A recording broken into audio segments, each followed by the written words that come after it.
Welcome to the No Name Music Cast. To follow us on Instagram, go to No Name Music Cast Podcast.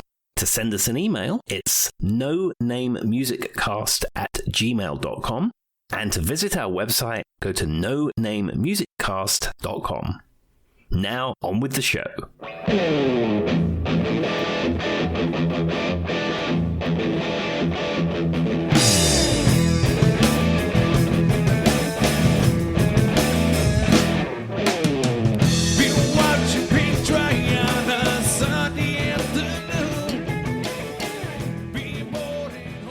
Hello and welcome, everybody. Welcome to the No Name Music Cast. My name's Tim, and this is Joy.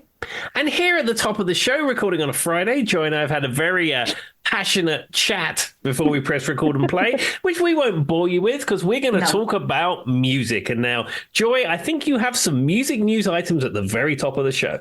Well, and Tim says music like our podcast is really a music podcast. But with that being said, my music news fits that trend because it's about 2% music news. Okay. So did you see that Katy Perry joined Gayle King and Jeff Bezos' fiance to rocket to space, Tim? Yes, this was going to be my music news item as well. I mean, it was pretty big news. It was pretty much everywhere today. So... Yeah. So if you're not familiar with it, Jeff Bezos' company Blue Origin, they have a rocket ship that goes to space. Now, this isn't like SpaceX. We've covered this before. Yeah. It doesn't cross the Kármán line. Yep. So it's sort of the edge of space, sort of. But anyway, you will be in microgravity. You will see the blackness of space. You will see the curvature of the Earth. But I think from the way that NASA distinguish it, it's not really space.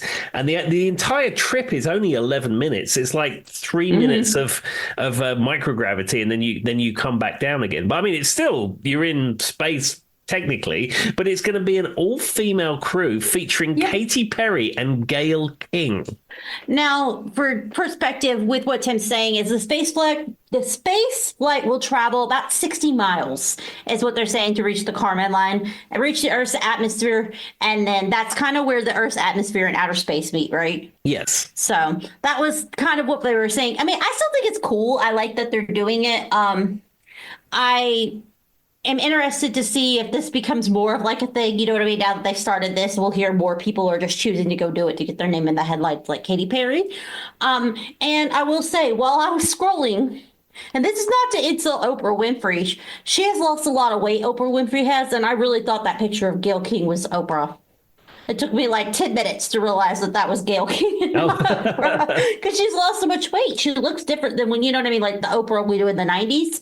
And so when I was scrolling, I really did think that was her. And I was like, oh, Oprah. Oh, wait, no. I haven't seen a picture of her recently. Let's have a look. Oprah Winfrey 2025. Yeah, she does look. She looks great, actually. Yeah, but I'm not saying anything bad about it. I'm just saying she looks a lot like Gayle King, though. Now. Yeah, she has. Good for you, Oprah. Yeah, she's. I mean, you can just see in her face. She looks. You know, she looks a lot thinner, and she looks a lot healthier too. There you go, guys.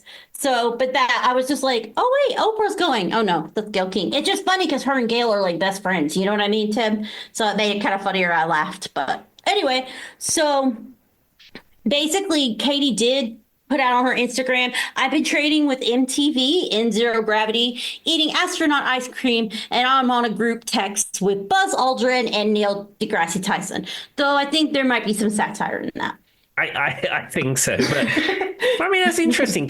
Pop superstar Katy Perry going to space. Who'd ever thought that? Now, of course, we had William Shatner went to space. Captain Kirk went to space on one of the previous Blue Origin flights.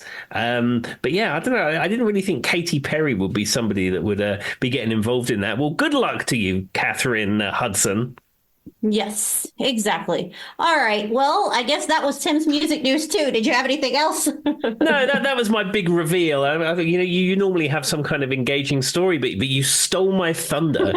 I think that was like a headline that everybody saw today. So if you could Google that, you could figure out what day me and Tim actually recorded this. It's a Friday. It was the day everybody found out about Katy Perry and Gayle King. All right. Well, what is our episode tonight, sir? Okay, so this is a topic which we've covered, periodically over the course of our many episodes. And I thought it warranted a whole episode about it. And, we've spoken about these bands which have numerical content. You've got Led Zeppelin 50, Queen 9, all those bands. Yeah. So yes, I thought we would go with number bands. So I've pulled up a list of various bands that have a number in their name. And I thought we could discuss the song that they have that I've picked out and see where it goes from there. All right. Well, let's get started then. Okay, so I'm starting at the very top of my list. And this is the one with the controversial naming convention, where I would say Blink 182, you would say Blink 182. And this is their song, All the Small Things. Now, most famously, this song was covered by Rough Justice. Most people would know it as the Rough Justice cover song. And we used to do the Stoner Stomp in that song. So, that's how most people know it. Obviously, at least most of our listeners. I don't know if that's a biased population or not, but might be most of our listeners. So we have talked a lot about number bands. We did a little bit of a number band episode once before, so I'm not surprised this topic came up again. Blink 182 seems to be a sore spot between me and Tim. But all the small things, for me, the first thing I think of when I think of that song is just the music video, because it's the one where they're making fun of the Backstreet Boys and NSYNC and so on and so forth. Absolutely. Yeah. I think we didn't do a whole number band episode. I think we covered it we just grazed it in different things. Yeah, absolutely. Yeah. Nope, you're good. Tim's like, wait, did I forget that I did that already? No, I think Blink 182 and a few other have just came up. All right. Well, what's your second choice, Tim? Okay. My second song. Now, we couldn't do a number band episode without this. Okay. And this would be from the famous legendary album, the classic album, if you will, Swimming with the Big Fish. Of course. This is the song Curse of Common Man, and this is by Freak 1C. I saw that coming, whatever we were talking about. Tim loves to talk about his personal experiences with number bands, if those haven't picked up on it yet. So I knew this was coming. Yeah, this was a great moment in my life. It was the early 2000s. We recorded and released our album, Swimming with the Big Fish. It is available on all the major streaming platforms. And I think there's some really good songs in there. I will tell you that I'm not particularly happy with how it was mixed. I think my guitar sound on it doesn't sound good. That's fair. And I wish somehow I had the master tapes of it so I could re-EQ my guitar, because to my ear, it just sounds very thin and buzzy and it doesn't sound good. Who has the master tapes that we can convince to send them to you, Tim? Do you have any clue? It was done in Pro Tools, so someone somewhere had the files, but they no longer exist. You could use AID mixing at this point and probably remix it, but yeah. It's a statement of what it is, but, as much as I'd like that, it's probably never going to happen in all honesty, but fair enough. But I will say the songs are very strong. Curse of Common Man is very strong, and Take What You See in particular are strong. There's also Machine, which was remixed. There's like a dance remix version of that that's really good. And I don't know, I look back fondly on those early 2000 days of when we were gigging with Frequency. And do you know what was funny? I was talking about Frequency at work the other day, and we was discussing it in our break room. And I said, I had this album out, and we released it, and we did radio promos, and we blah, blah, blah. And we pressed 3,000 copies, and the joke was that 2,500 of them were still in Paul's loft and all this kind of stuff. Yeah. And I said, you know what? I said, sometimes they come up on eBay and Discogs. And I went on eBay. There were 2 copies for sale. One copy was sealed, and one copy was a signed copy. Was it signed by everybody or anyone specifically? It's got my handwriting on it. You should have bought it, Tim. Well, there was a dude at work claims that he was going to buy it. I'm going to, in fact, let's have a look. Where are we? Let's see if it's still there. That's one that she's swimming. Oh. Let's start again. It's hard to type sometimes. Freak. Dash one dash C. Words are hard. Swimming CD. It's still up there for sale. If anybody wants it, you're listening now, going, what's the highest bidder? Look at that. £9.99. So does it say that they're in the UK, the seller is? Yes, absolutely. It would be kind of random though if they were like in South Africa or something. Yeah, and 15 pounds shipping. The other copy that was on here has actually gone. Maybe he bought the cheaper unsigned copy. I don't know. Maybe after he said that, he's like, I don't know if I want to spend that much. Like you, Tim, but maybe. Maybe it's just, I'll just get this one ordered, and you can sign it when it gets here. Yeah, it's just funny that we signed a whole bunch of these at the time. I remember doing it because we did a lot of radio promo and stuff like that, and we gave them away when we did that. But it's funny to see something up on eBay with my handwriting written on it. That is kind of weird. It's also kind of like a jump scare now that Tim's been doing these on our Instagram where you guys could actually see our faces. It's like that. You know what I mean, Tim? When you're scrolling and you see yourself, you're like, oh, that was a little bit of a jump scare right there. There I am. As I always blur my camera. Everybody's probably like, Joy's in standing mode again because when I stand, I always hit this floor and it makes my camera look blurred. So if you guys are seeing that, that's why. But anyway, so good choice, Tim. Good choice. What's number 3, I guess, for you? Okay, so let's have a look. So this is an interesting one. This is the band Five Finger Death Punch. I'm familiar with them. Yeah, and the song I've gone for Five Finger Death Punch is their cover of the Bad Company song, Bad Company. Now, they have done a few covers over the years. And they've covered also Blue in Black, which is a Kenny Wayne Shepherd song. But their version of Bad Company is really good. I like the sound of the guy's voice in Five Finger Death Punch. I don't know about you. I don't know a whole lot of their music. I will say it's kind of out of my normal genre, but I have heard this version and he has a nice voice. And they seem to have a cult-like following, I think, in general. There seems to be kind of like one of those underground people who are obsessed with them. I've noticed that. But it's not something I've gone out of my way to listen to too much. But Bad Company is a good song in and of itself, even the original. So. Yeah, I love the original. I mean... Me too. Bad Company, the band, had some really good songs. I mean, Can't Get Enough of Your Love, as we've discussed before, is a cover band staple.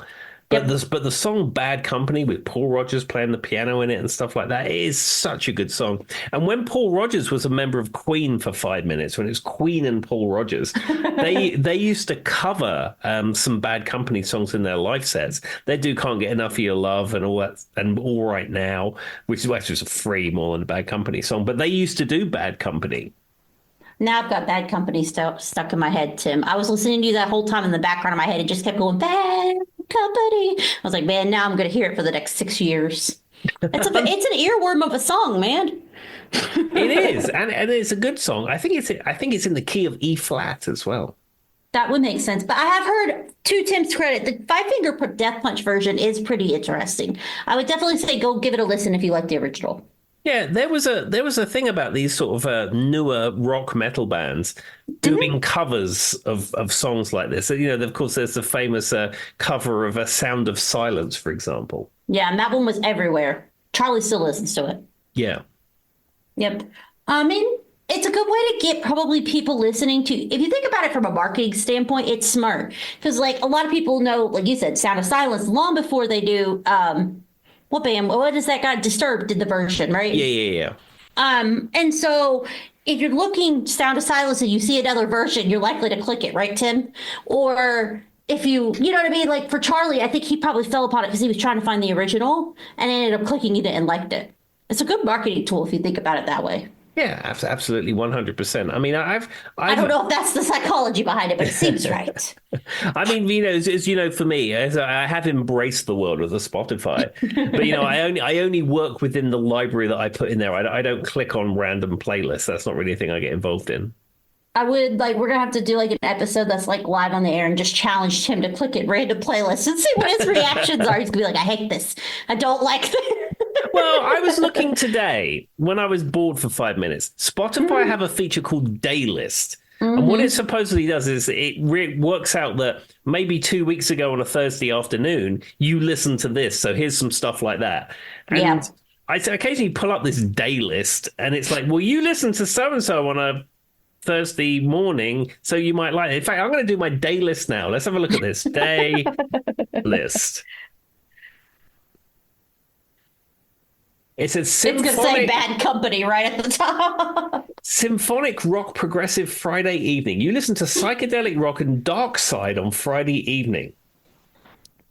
Well, did you listen to psychedelic rock on Dark Side this evening, Tim?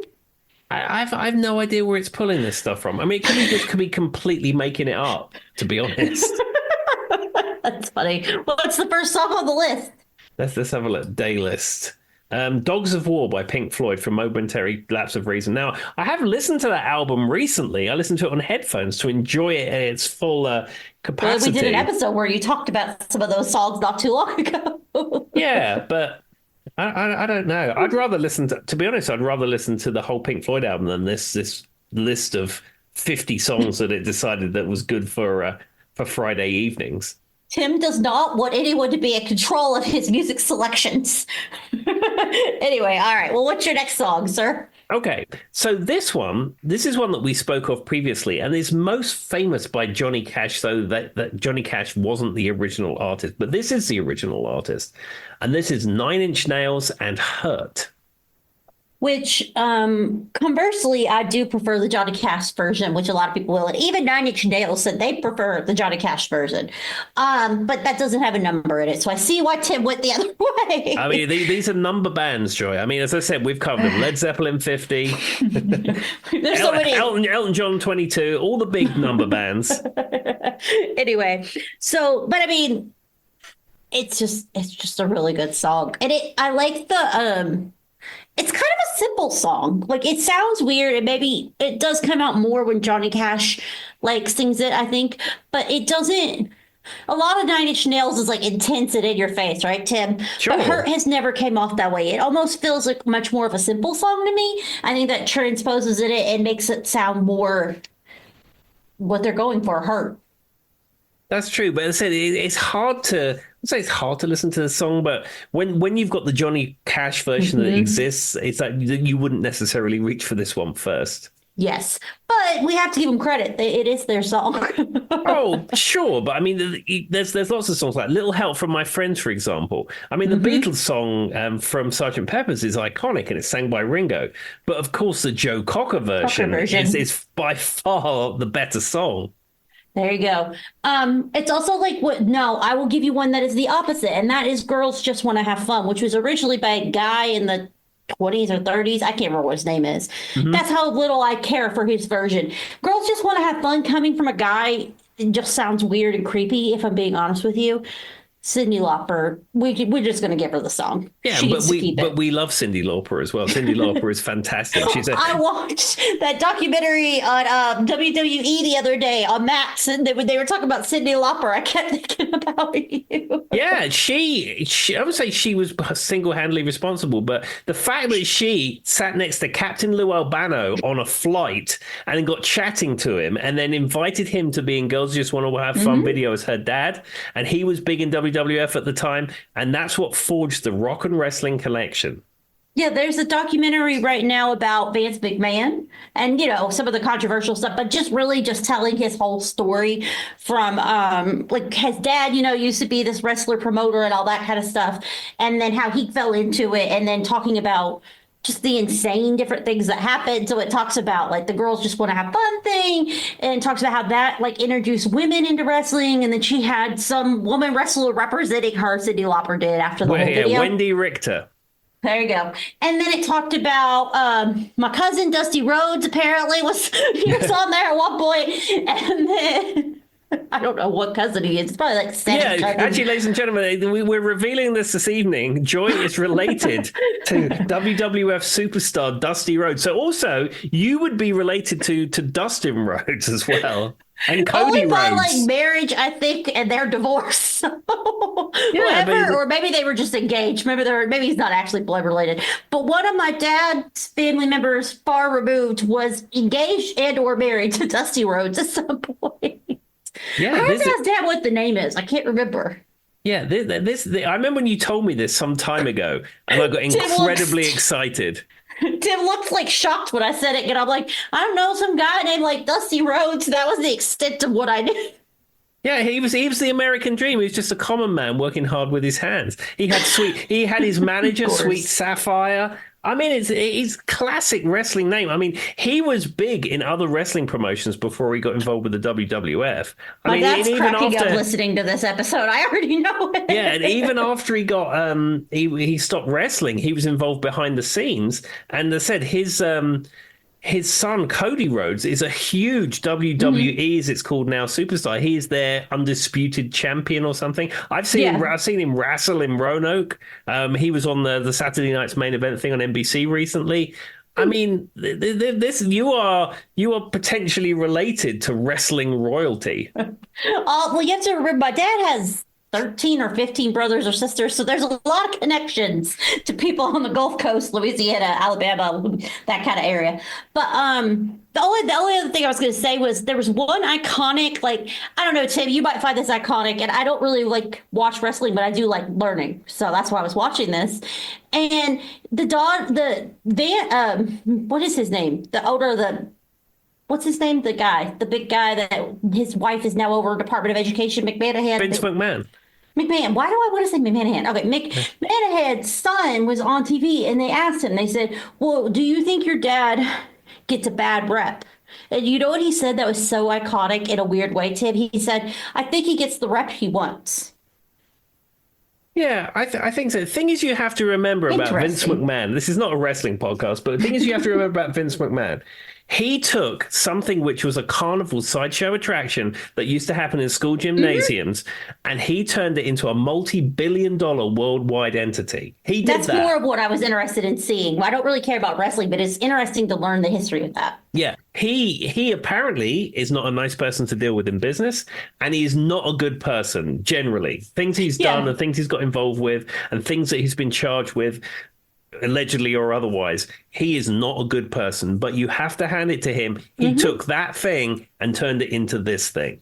I just thought that was a very interesting way of like categorizing it. You know what I mean, Tim? I think he gets the rep that he wants. So in some way, what I got from that is he's a man who's kind of like curated his life very particularly to build that brand. And so that has led to some of the stuff. But anyway, I'm not into wrestling, but it was a really interesting documentary that's like at the top of the page right now on HBO Max if anybody wants to watch it. Yeah, I saw it's like a 5-part thing. I saw it on Netflix. I watched all of them. Yeah, it was on Netflix originally. I watched them all on Netflix. In fact, I can tell you where I watched it. I watched it in McCarran Airport in Vegas because we checked out of our hotel and we had like 9 hours to kill before we caught our flight.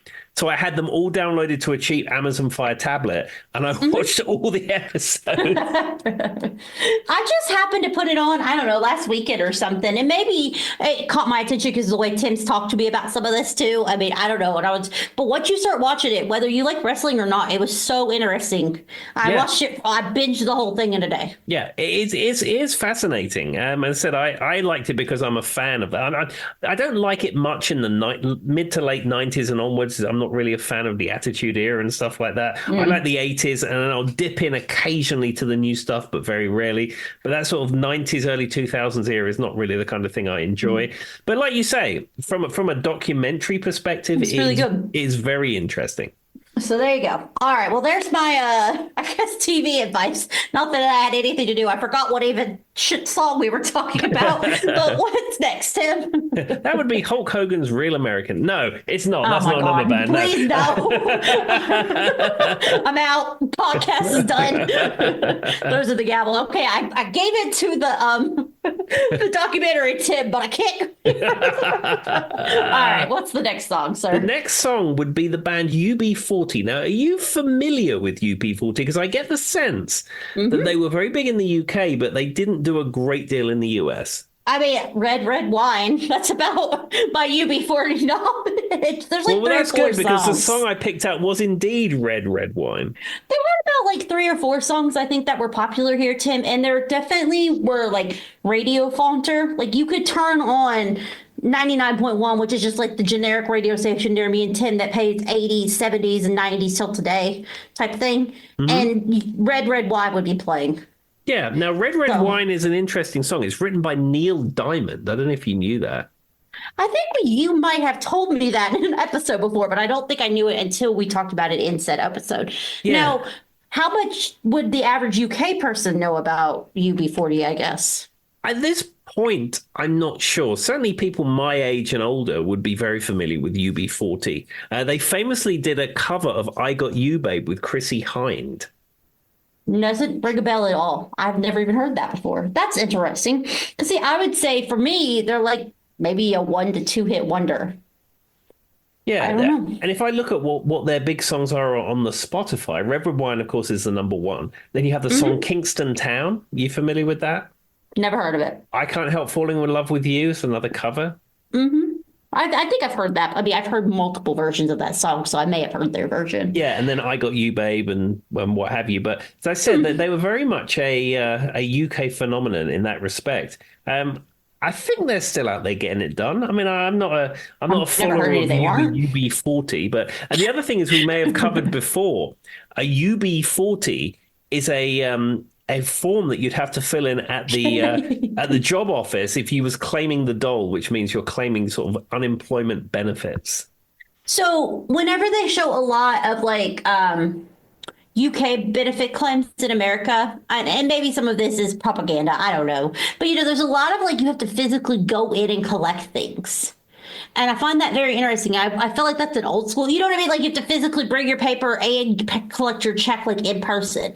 Is that still a thing in the UK, or is that just more persona, Tim? I think it's a thing that used to happen. I mean, certainly you'd have to go to the job centre to sign on, which is what you call when you're claiming for the dole, which means you're claiming for your unemployment benefit. But there was a period of time when a lot of things you had to go to the post office to claim this stuff. Now, in the United States, the post office is mostly just posting things for the most part. Get your passport. That's about it.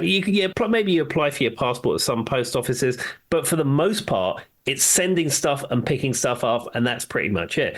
In England, the post office had, as well as sending stuff, you would Almost go like there the to DMV. get DMV style stuff, like get your tax disc. You go to the post office for that. I think now it's done electronically, but after a while, you could do it course. by mail. But I remember, like my mum go to the post office to claim child benefit, which is money that you get back from the government because you had children, and that my grandparents would have like old age pensioner money, whatever that as it was called back then, and you would have to go into the post office with a little book, and then they stamp it, and then give you the cash. And I remember that too. I remember That's my what they mum. usually show in a lot of American movies, like when they're trying to say benefits in like the 80s and the 90s in the UK. Yeah, I remember queuing up in the post office in Hounslow with my mum for her cashing this child benefit book and doing other such shenanigans. They also had a banking system called Gyro Bank, which was where the post office basically became your bank. So if you wanted to pay checks in, you wanted to pay things, you'd queue up in the post office. And I just remember how long it would take to go through. That sounds like a lot of stuff in one post office. Yeah, the one on Holloway Road in Hounslow. I remember being in there, and it was like this big old building, and you go in, and it had like a maze of counters, and lining up there for what seemed like an absolute eternity. It was probably 25 minutes or something, but when you're a little kid, it's like you've spent your entire life in there. It's true, though. I mean, that's like if we go to the DMV in America, which is like, for those who don't know, it's the Department of Motor Vehicles. You register your vehicle, take all your, get your driver's license, all that kind of stuff there. That's what it's characterized as, pretty much the same. I just thought it was interesting because I know in the J.K. Rowling or Rowling, depending on who's saying it, when they did the documentary on her, when she was talking about, because she came from very rags to riches story. And so she was a single mom with a kid and was collecting benefits. And one of the big scenes was her literally waiting there for them to stamp her book for her. I don't know if it was an unemployment or housing or what it was. But that was like, and so I've seen that. And there was another movie that I watched recently where it was about a family that was from India originally that was in England. And the kid was obsessed with, what Which musician was it? The Boss. He was obsessed with like But Bruce what's his face? Springsteen. Yeah. For some reason my brain just kept thinking The Boss, and I'm like, that's not his name, Joy, but that's what he kept calling him in the movie. And the dad was on unemployment benefits, and this was the time when there was a lot of racism, I guess, and heightened type things in England, and they kept showing him going in and doing the book, and they acted like it was the walk of shame. I don't know if that's really how it was viewed, but that's how the movie portrayed it. Yeah, I mean, some people who want to be successful and want to not have to claim benefits, I could see that maybe it would be shameful to go in and claim unemployment or claim those things, because if you're really determined and you want to work, there's something that you have to do to live and eat and pay your bills and stuff like that. I could see that. But that's just how you did it. I mean, these days it's all done electronically. Fair enough. All right. Well, that's enough, I guess, on our benefits talk for the UK on things that they probably all do online nowadays because it's 2025. What's the next song, Tim? Okay, so this is the band Sixpence, None the Richer, which has a six in it, obviously. And this is the song Kiss Me. Do you still have a pence sitting on your desk anywhere, Tim? In fact, I have use this for the Instagram. Yeah, I have a number of UK sixpences. Can we hear this, ladies and gentlemen? In my little container here, which is what Brian May plays his guitar with. And I also have a Queen and Paul Rogers Brian May sixpence here as well.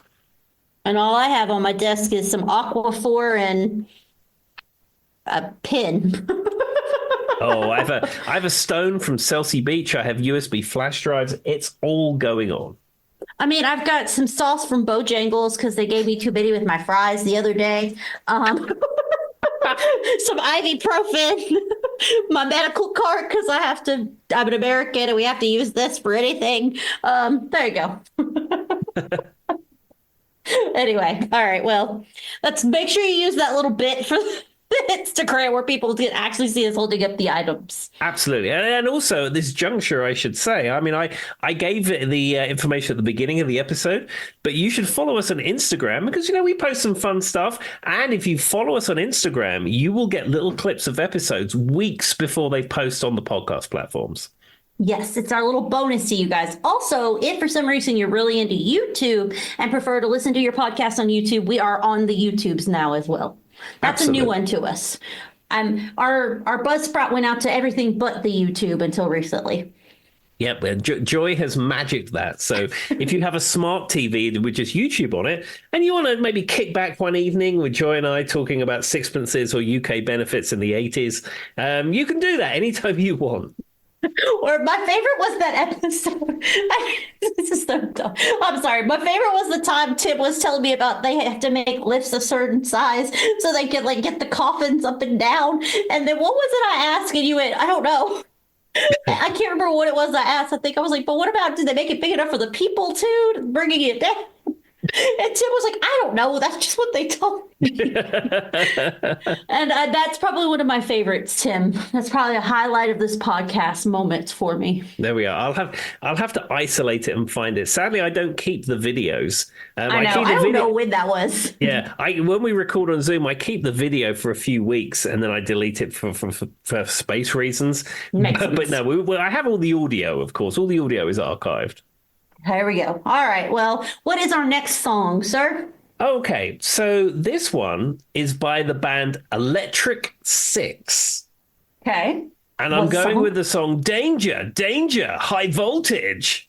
Which is probably a good thing because that's really the only Electric Six song I know. Were they generally known for anything else? They did the song Gay Bar as well, but I went with... was that them? Okay, I do know that song. Yeah, but I went with Danger, Danger, High Voltage. That has got a ridiculous, hilarious video. Was this the one that somebody or someone we've talked to worked on some of their music videos? Yeah, our friend Wispy? Of the show, Wispy, worked on the video Gay Bar.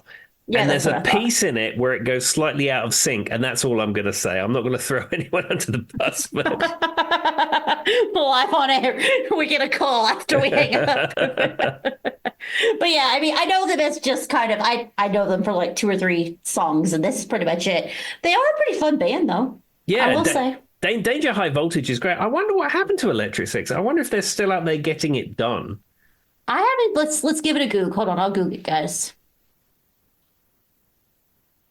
I like how we like.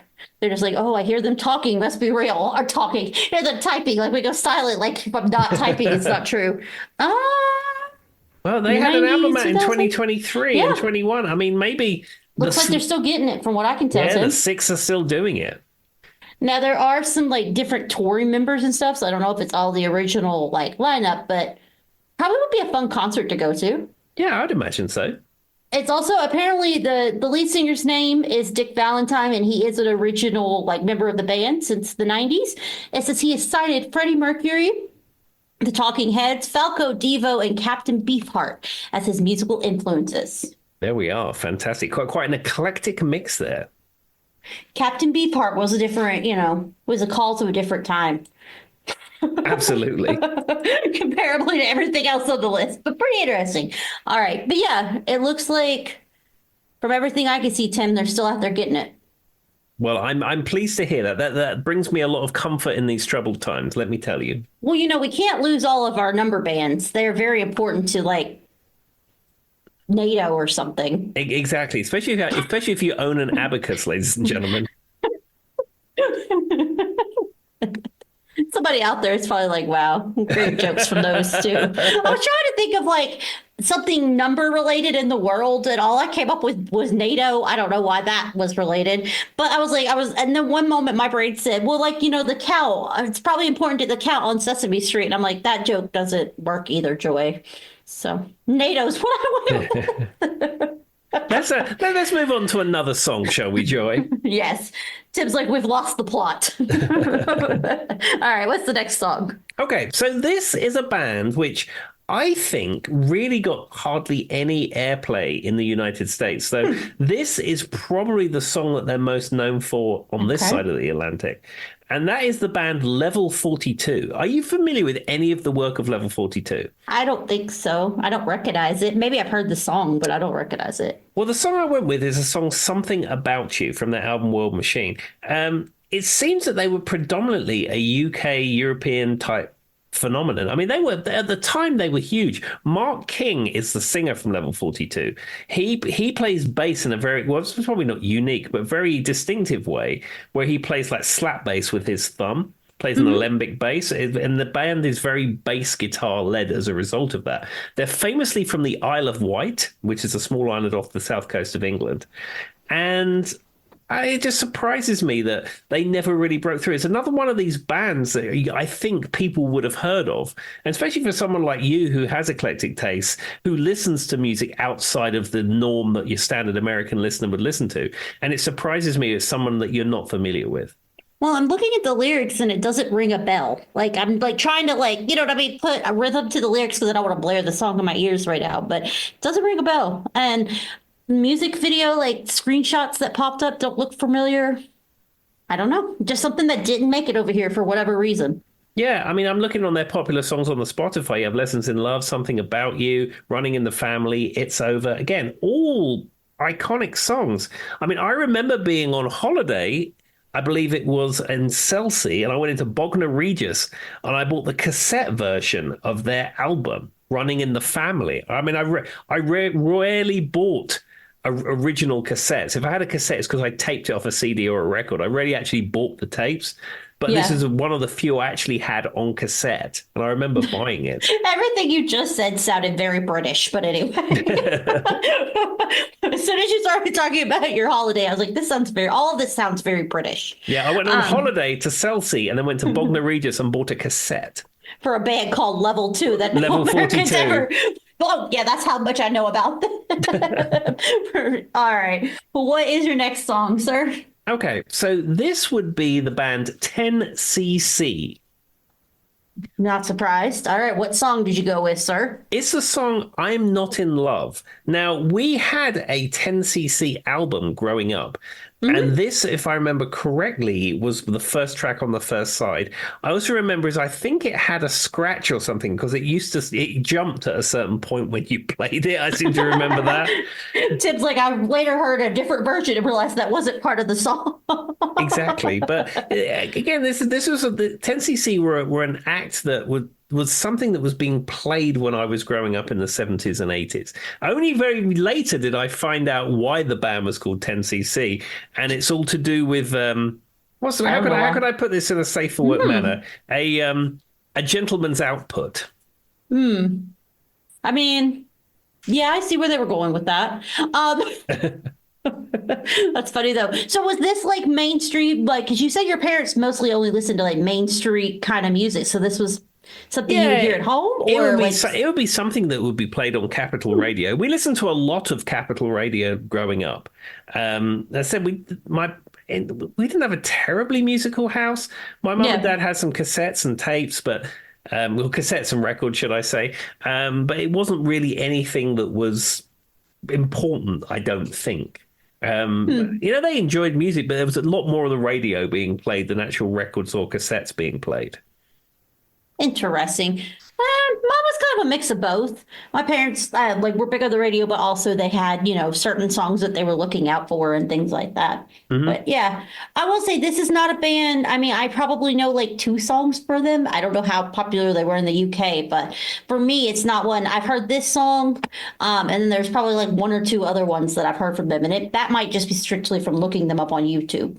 Yeah, that's true. I mean, if I'm looking on the Spotify, I'm Not in Love is the most popular one. But then you got The Things We Do for Love and Dreadlock Holiday. That was a huge song. The Things We Do for Love was a huge song for us. And probably if you turned on, like I said, 99.1 right now, Tim, this song might be playing.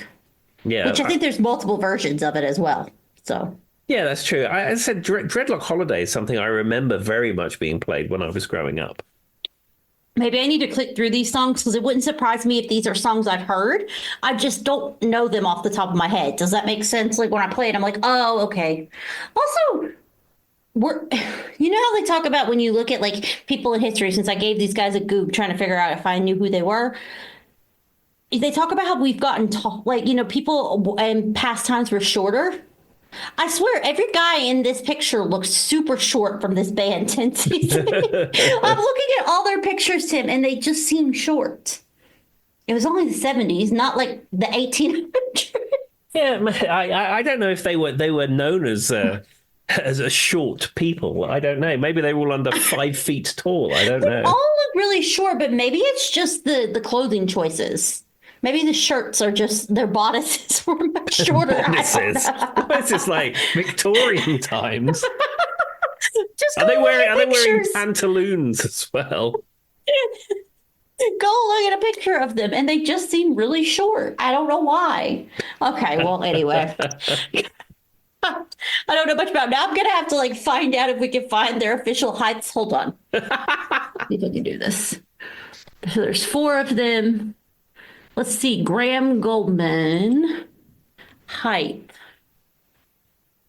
Look it up, Joy. Watch him be super tall now that I said that. He'll be as tall as Andre the Giant.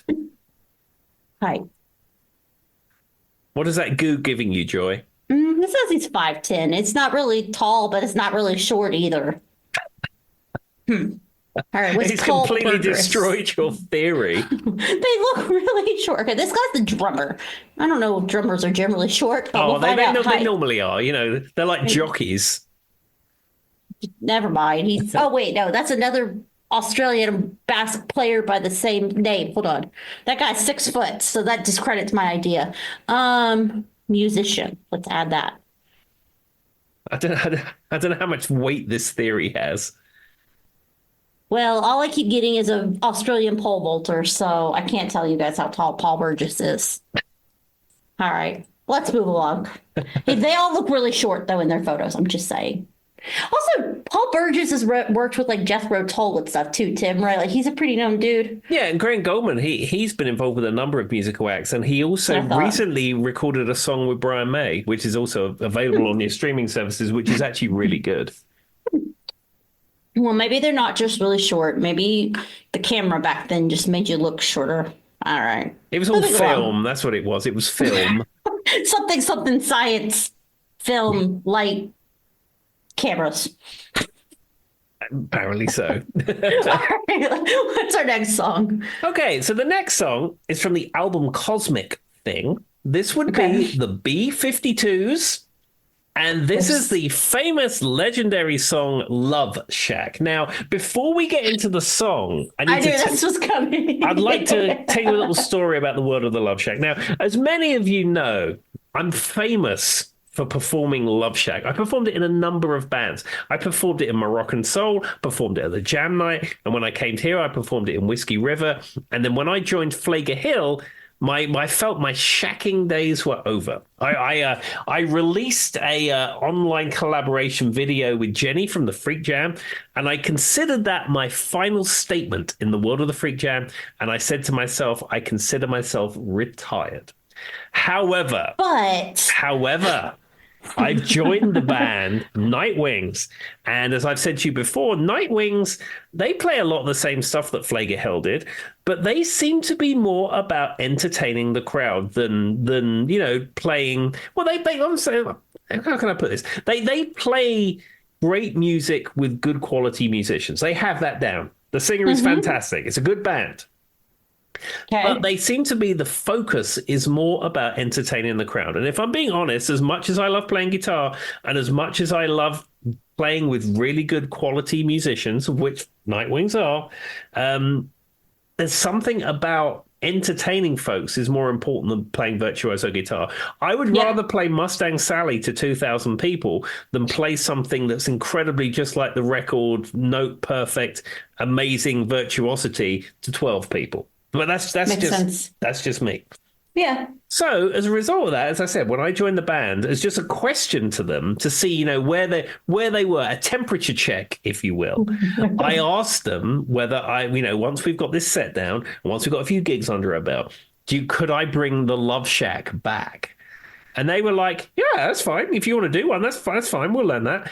And 2 days ago, Wednesday. Whoa. Well, a few weeks ago, we spoke about it, but 2 days ago, Wednesday, we started learning Love Shack. Now, I had to refresh myself with the lyrics a bit. There's like 3 verses, and I had to write out the first words of each of the verses on a Post-it note, because, that's how you learn this stuff. And yeah, we've started learning Love Shack, and it feels good to be back, shacking again. And I feel honored that we have a very good female singer in the band who plays keyboard. She's a great keyboard player, really good keyboard player, and she's a really good singer. So the fact that I get to sing it with her in the correct voice dynamic, I'm incredibly happy. Well, that is a lot. I knew this was coming. Tim may have shared a very official photo over on his Instagram or Threads or something recently about this coming out of retirement. Yeah, if you want to follow me on Instagram, it's Timothy_O'Sullivan. But yes, I posted a profile update about my coming out of retirement, and let me tell you, I think the Associated Press picked it up, or WDBJ7, or something like that. It was actually the AP News. I called them. I think so. I think it was. In troubled times, it was big news. It was a welcomed happy story. All right, what's next, Tim? Well, I mean, you couldn't have a number band episode without this band, and though the singer of this band has gone on to bigger and better things with songwriting and production and otherwise, Linda Perry is probably mostly known for 4 Non-Blondes. Mm-hmm. And that fabled song What's Up, which has been covered by every cover band in the UK since the beginning of time, or at least since this song came out. And everybody thinks the name is something completely different than what it actually is. Everyone thinks the song's called 25 Years. Well, to be fair, I was watching recently on YouTube, there was one of those like name the lyrics things, but it was like a young child, it was like younger children trying to guess it. And everybody guessed like 74 things, but nobody knew the name was actually just What's Up. Yeah, and the song has a sum total of 3 chords in it, A, B minor, and D. I think, yeah. That makes sense. But it's interesting because Linda Perry is known more for, I feel, Tim, more for her writing for other artists than being a musician herself. 100%. I mean, this is where she got her start. This is where she Yep. began her journey as a musician. But yes, Linda Perry now is a songwriter of note. She's seen as someone who writes amazing music. But this is where she started with that band, the Four Non Blondes. I was trying to think of what they called it, like "What's Up," but I don't remember. They just named like every lyric in the song, but never like, what's going on or Yeah, anything it's called close to "What's it. Going On" or "25 Years." Of It's all years. it's the typical names that people give this song. That's called "What's Up." But yeah, and also Linda Perry is just known to wear a really big hat. Yeah, as she should. Well, what's weird is that whenever they showed there was what was his name? That's also a songwriter that was a guest on The Voice. Oh, what is his name? Apparently Phil corrected us and told us he was also a drummer, which I didn't know. Oh my God, I can't think. I think he produced with Nile Rodgers the song. Oh my God, I'm giving you every fact. It's gonna be Stevie Nicks all over again. He produced that song with Nile Rodgers. We were up all night for this fun. What is his name? Pharrell Williams. Okay. He wore a really big hat that matched his, and everybody made a big deal about it. That was the fact. It doesn't matter, but it looked just like Linda Perry's. That I named everything about just to tell you guys he likes to wear a big hat like Linda Perry. Big hat wearers of the world unite.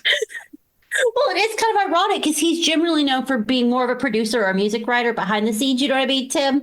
And like he started wearing a big hat that looked just like hers. I don't know if it was an ode to her or what, but it was Google Pharrell Williams big hat and you'll see what I mean. It does exist. Is that like Lenny Kravitz and his big scarf? Kind of, honestly. It's comically big. He looks like he's wearing a giant sheriff's hat is what it looks like to me. Does he look like Deputy Dog? Yeah, kind of. This episode coming to you hot off the presses. I wonder if they have like, do you think Linda Perry has like a personal hat maker? Like in the old days, they always used to talk about like making your own hat. Like it was a big deal. I would think so. Or at least have a supplier of headwear. Well, for those who don't know this, not that this matters at all, Charlie's grandfather, actually, his best friend was like the biggest known hat maker in Utah.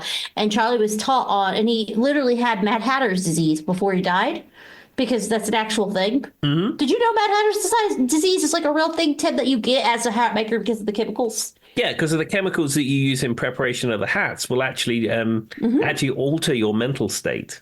Yeah, and he was so my husband grew up with his grandparents, and his dad, his grandfather, who kind of worked as his dad, was best friends with this guy, and this guy used to make like hats for like movies and like just like famously known as like the biggest hat maker in the UK and Utah. And Charlie actually, as a kid, was the one who did his website for him. That was where Charlie got his start, like working on websites and stuff. So, Interesting. but Charlie told me when he died, his grandfather, I think, got rights to a lot of the stuff. Like they gave him the hat stuff and things like that. But I don't think he was making them. He said he literally had Mad Hatter's disease. Interesting. It's weird I don't know. It's just weird to me that actually exists whenever people use it so uniformly with like Alice in Wonderland. Yeah, I mean, a lot of fiction is based on reality in some respects. I mean, I guess that's true. There's some truth in everything. There you go, guys. If you didn't know it, you win Jeopardy next week knowing that Mad Hatter's disease still exists. I don't know what chemical causes it. Probably like, I don't know, mercury or something. Seems right. All right, Tim. How much time do we have left for a song? Do you want to do one or two more? We can do a few more. Okay. Go ahead and give it to me, sir. Okay. So this would be from the album The Better Life. This is the band Three Doors Down. And what song would it be? It would be Kryptonite. Which I think I have heard. If I had to guess, I've heard this song at least 1,000,000 times in my life. I can tell you, before I lived in the United States, and before I started playing music with my friend Kirk Farmer, I'd never heard this song. And in fact, I could go without ever hearing it. yeah, the first few times I played it with him, I thought it was a Kirk Farmer original. It was only I mentioned it to Hannah, and she said, "No, that's Three Doors Down." And I'm like, "Really?" Well, and then they had that other song, Here Without You. I'm here without you, baby. Like it was everywhere. So you guys have to think this was probably when I was a very young teenager when they first started, and then Hmm. they kind of became to fame. And they were everywhere for like 5 minutes, and they are in the genre of a certain form of rock that I won't say on our podcast. That if you know, you know. That I just can't. It's just not for me. It'll never be for me, Tim. So I would have been happy to have never realized that this song exists. But I will say, it did teach me how to spell kryptonite. I don't think I knew how to spell kryptonite until this song came out. Yeah, I'm surprised that the word kryptonite is not copyrighted in some respects. It isn't owned by DC Comics or something. Maybe because it's just a single. I mean, well, what else is kryptonite besides Spider-Man? I mean, Spider-Man, Superman's kryptonite. So I guess you're right. It's not used in any other way.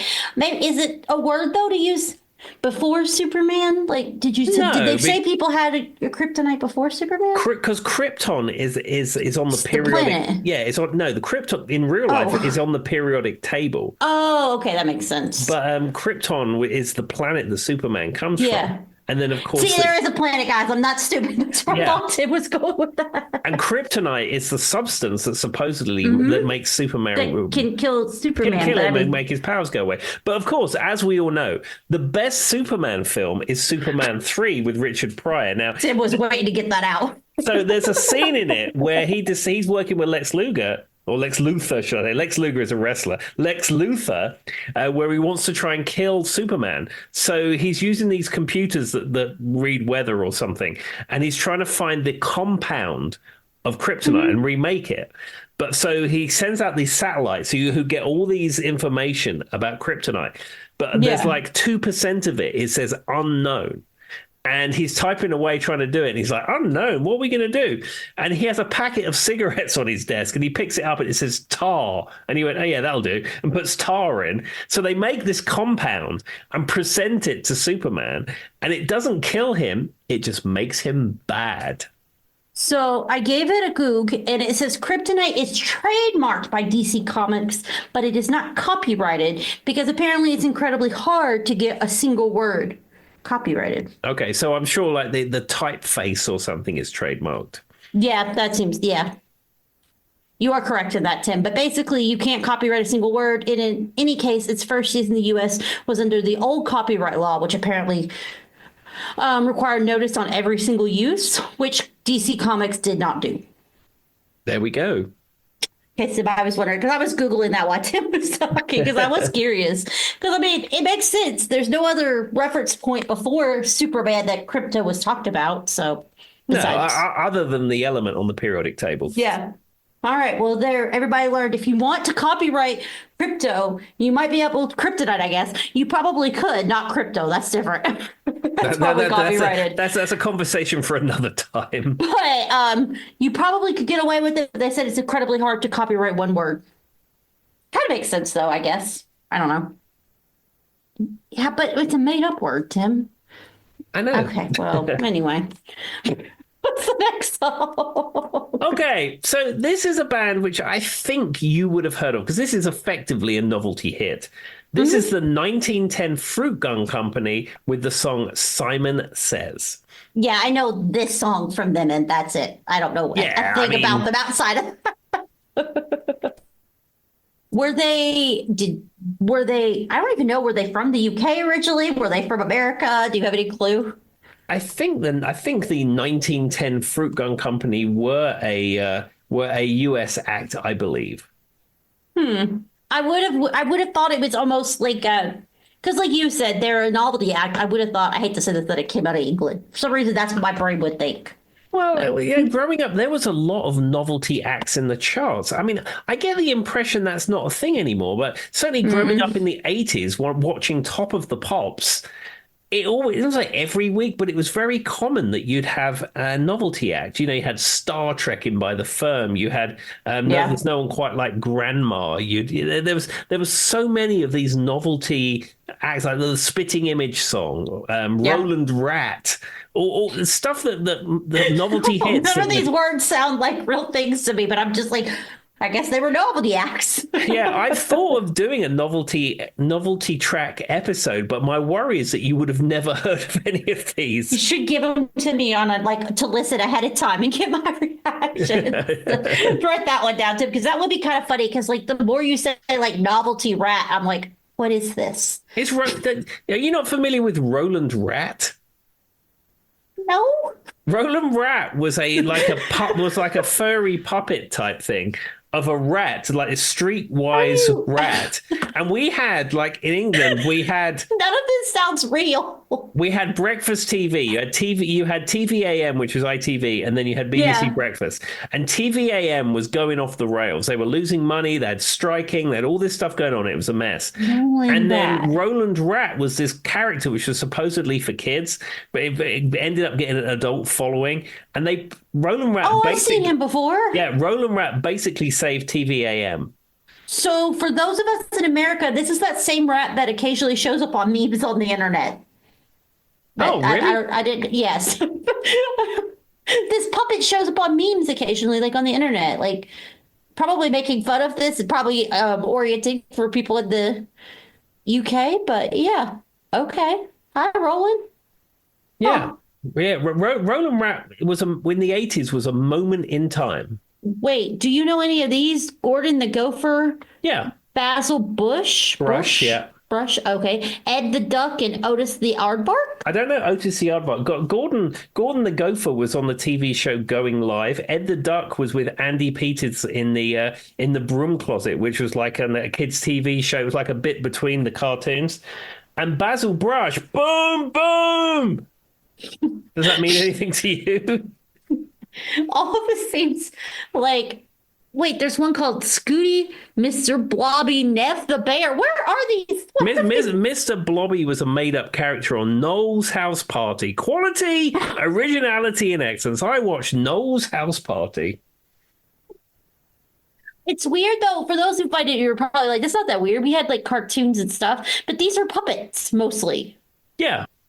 They're mostly just like puppets. So they're like in real life scenarios, but they're using puppets. I did not know that there were so many children characters in the UK that were puppets. Yeah, it was a thing. Interesting. It was a moment in time. I mean, I remember having Roland Rat's rapping on 7-inch picture disc. I had a Roland Rat doll toy thing, and he also had a friend called Eric the was it Eric the Gerbil, I think? And then he had a brother called Little Reggie as well. Well, it says here that Basil Brush has cousins who are named Mortimer and Hairbush, and then Bingo and Bongo Brush were his nephews. And the thing is, you haven't even got into Sooty yet. Sooty and Sweep and Sue. That was on the other. There was a picture of something that was called Sooty, but I didn't look at it. The yellow bear. No, Is he a bear? Sooty was like a little puppet.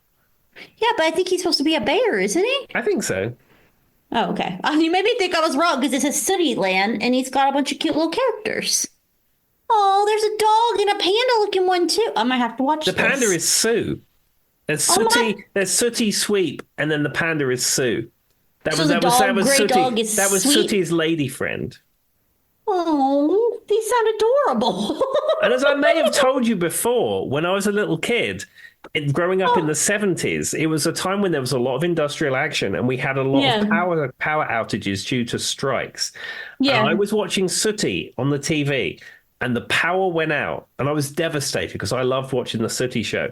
So I went to my bedroom and I got a torch, a flashlight, if you will. And I said to my mum, I said, I think if I shine the torch in the screen, Sooty's still going to be there. And my mum said, you can try, but I don't think he is. And I was holding up my torch to the screen and guess what? Sooty was not there. Well, I'm just going to tell you right now, Sweep is the cutest little animal I've ever seen in my entire life. Oh my God. Not the original. Oh God, I saw the original from the 50s. You need to look at like the ones from like the 70s. The original puppets from the 50s are kind of terrifying, Tim. Yeah, that. We're going to skip that. Okay, that's what nightmares were. But anyway, the new ones are very cute. The ones I think Tim probably watched more so than the 1950s version. But he's also 107, so it's debatable what he's talking about. Exactly. He wasn't Exactly. even watching it on a TV. They were actually doing the puppets in his house, guys. What, like Punch and Judy? I don't know anyone. You know, like you go to the seaside and you have like the Punch and Judy booth, and there's like Mr. Crocodile, and there's Oh, the Punch, little and they're the games. hitting Okay, each yeah, other. yeah. Yeah. I'm like, oh, you did talk about those once before, but we don't really call them that. But I can visualize what you're talking about. Yes, that's what they were actually doing inside Tim's house. Everybody, there was no TV. All right. Well, I guess, what's another song for us, Tim? Okay, we can have one more to close this That's what I episode out, figured. and we can maybe talk about music for a few minutes. I know it's a foreign concept, but we This can has been do a that. weird episode. All right. What's the song, Tim? Okay, so I'm going to close out with this one. This is an important song to me. This is by the band Haircut 100, and this is the song "Fantastic Day." And I've spoken about this before. Nick Haywood and Haircut 100. I saw the video of this on Swap Shop when I was a kid. And there's a bit in it where they're sitting in the back of an old American car and he's just strumming his guitar, singing the chorus, Fantastic Day. And I saw that as a very young person thinking, well, he's all that great music is coming out and all he's doing is just strumming his guitar. It can't be that hard. And that's what inspired me to play guitar. Well, there we go. I've heard you talk about this band, but I didn't know that specifically was it. Was he actually playing the guitar? Well, I mean, it's a pop video, so they're lip syncing or miming to the backing track, and I'm sure he probably played guitar in the studio or something. But certainly in the video, he's just sitting in this car strumming to "Fantastic Day." And I said, just in my little kid brain, I was like, "Well, that's a lot of sound coming out, and he's just doing that. It can't be that hard. I'll have a go at that." So did you learn to play this song? Do you know? It's funny. I don't think I've ever played it. Now you've got to make it your mission, Tim, to put out a version.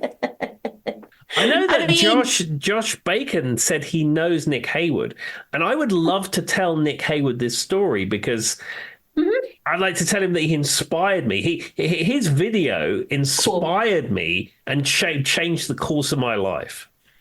well, there you go. Nick Haywood, who obviously listens to this podcast, and maybe we should send a message to Mr. Bacon and see if he can put this in somebody's ear. Tim would love for you to hear that. That's such a great story, though. It's kind of weird how when you're young, things just seem so much easier. Yeah, I mean, but people watch Steve Vai and get inspired to play. Later on, Brian May was a huge influence in guitar playing and still is to this day. Of course. But if you think of your early things that you saw and the sort of that made you take the path that you did, the Haircut 100 is not something that you would normally consider something that would inspire you to take up the guitar, but it did. What would you like to say to the people before you go, Tim? Just be kind to everyone that you meet.